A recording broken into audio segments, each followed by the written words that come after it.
98. This is a breaking news alert.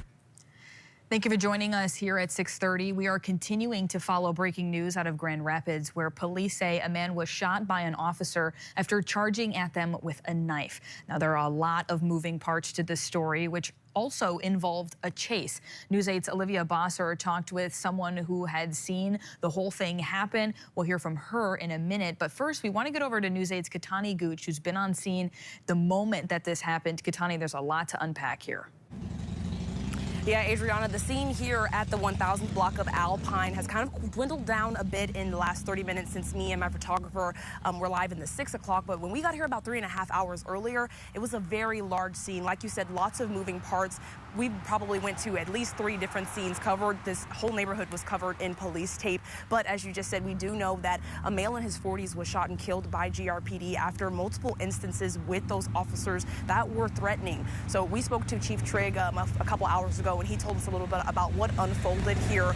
Around 1 p.m. right here on the 1000th block of Alpine, officers responded to a call from a family member that said their relative was carrying a knife and was making threatening remarks to them and the people that lived in that house. When officers arrived, they tried to get the suspect to come out of the house to disarm the suspect. It just seems as if he wasn't listening, and he came out with a Molotov cocktail, which he threw at officers, specifically at a police cruiser. That cruiser caught on fire. They had to extinguish it.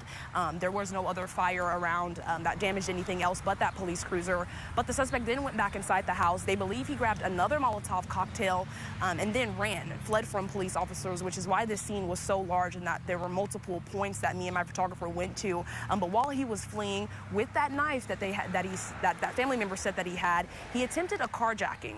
And that's when officers were, throughout this whole instance, officers were using less lethal options to try to disarm him, to try to get him to cooperate. Those options weren't working.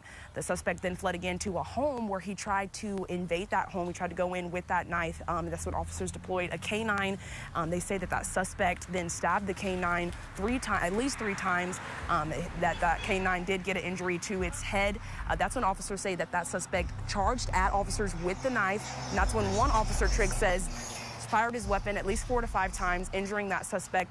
Eventually, he did succumb to his injuries, but they did attempt to do life-saving measures. Now, Trigg talked a lot about these less lethal options that were used, but he said ultimately the risk of the community was at stake there, as well as his officers. Listen to what he had to say. You got a subject that's armed with knives. He's made some threats towards family. Our concern is to get the family out of the home, which we were doing that, and I think we were successful at that, and we're going to slow things down and try to de-escalate this so no one gets harmed. But you know, he fled the house at that point, and then putting a lot of our citizens at risk at that point. It kind of forces the hand as far as that's why we got the foot pursuit, and we try to engage in, once again, trying to do the less lethal options to try to de-escalate and bring some resolve to this. Yeah, so Adriana, like you said at the beginning, just lots of moving parts here, and like I said, lots of different scenes. I know we have another crew at a separate scene where that shooting actually occurred, so I'll send it back to you and Adriana to send it out to Olivia, but I'm live in Grand Rapids. Katani Gooch, News 8. All right, thank you, Katani, for breaking that all down. Police have a very large perimeter taped off along the city's west side. Like you just heard, there are a lot of moving parts here. Police responded to an area much further away from where that shooting happened, outside of a home on Whitcomb Avenue. That's where we find News 8's Olivia Bosser tonight. Olivia, what are you hearing from neighbors in that area who watched this unfold?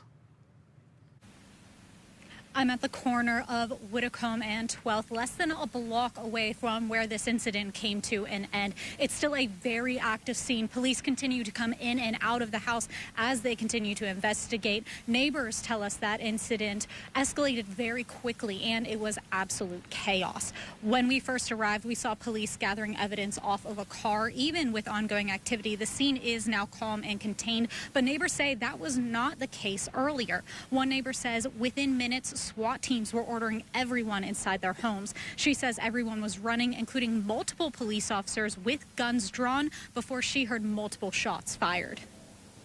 Me and one of my friends were sitting in my front yard with the kids playing, and the cops pulled up into the intersection right here, and they were screaming, "Get inside, get in your houses, there's a man with a knife." So I'm turning my kids around to get them inside, and as I'm turning back around to see, there's just people running through the yard, like running through yards, running through the streets.